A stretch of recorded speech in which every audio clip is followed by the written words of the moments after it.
परिपत्रक जाहीर आजपासून लागू. केंद्र सरकारचा शेतकऱ्यांना दिलासा.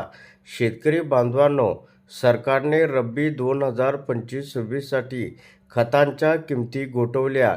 जागतिक अस्थिरते असूनही DAPची मर्यादा 1350 रुपयापर्यंत मर्यादित असल्याचं या ठिकाणी परिपत्रकामध्ये सांगण्यात आलेलं आहे.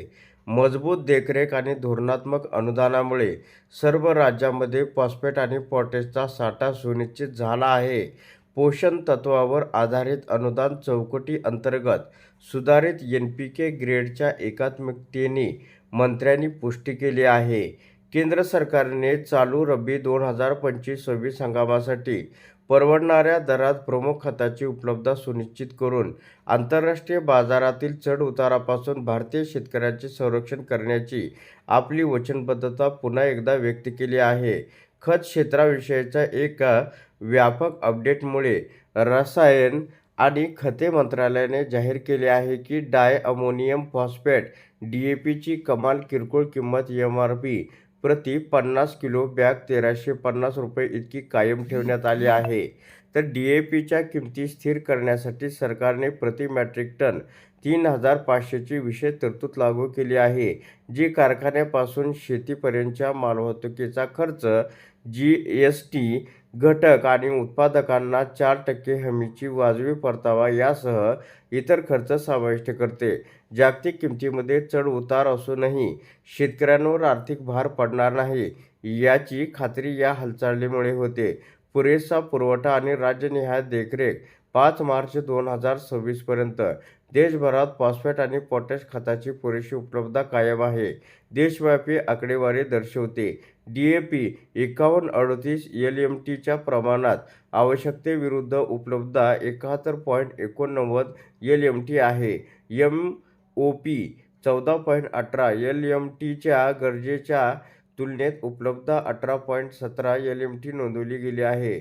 NPKs एकूण उपलब्ध 108.39 LMT आहे, जे 76.48 LMTच्या प्रमाणबद्ध गरजेपेक्षा खूपच जास्त आहे.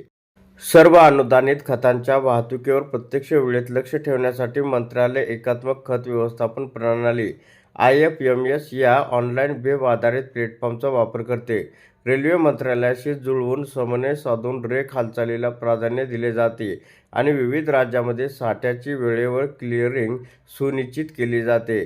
संतुलित पोषणाला प्रोत्साहन देण्यासाठी सुधारण पोषण आधारित अनुदान NBS चौकटी अंतर्गत सरकारने 10-26-26 आणि 12-32-16 यासारख्या अतिरिक्त खताच्या श्रेणीचा समावेश केला आहे. नायट्रोजन, फॉस्फरस आणि पोटॅशच्या विशिष्ट प्रमाणात आधारित अनुदान देऊन NBS धोरण शेतकऱ्यांना विशिष्ट पीक आणि मातीच्या गरजांनुसार पोषक तत्वे निवडण्यास सक्षम करते. तर 2025-26 या कालावधीसाठी इतर प्रमुख श्रेणींची सरासरी किरकोळ किमती प्रति 50 किलो बॅग खालीलप्रमाणे आहे. NPK 10-26-26 रुपये 1814.82, NPK 12-32-16 रुपये 1711.87, म्युरेट पोटॅश MOP 1710.54. ही धोरणात्मक चौकट केवळ संतुलित पोषक तत्वाचा वापर सुलभ करत नाही, तर युरियावरील अत्याधिक अवलंबित्व कमी करण्याचे उद्दिष्ट देखील ठेवते, ज्याच्यामुळे मातीचे आरोग्य टिकून राहते. तर अशा प्रकारे शेतकऱ्यांसाठी अत्यंत महत्त्वाची अपडेट होती. अशा प्रकारच्या महत्त्वपूर्ण अपडेट जाणून घेण्यासाठी आताच आपल्या टेक मराठी रघु यूट्यूब चॅनलला जास्तीत जास्त शेअर व सबस्क्राईब करा.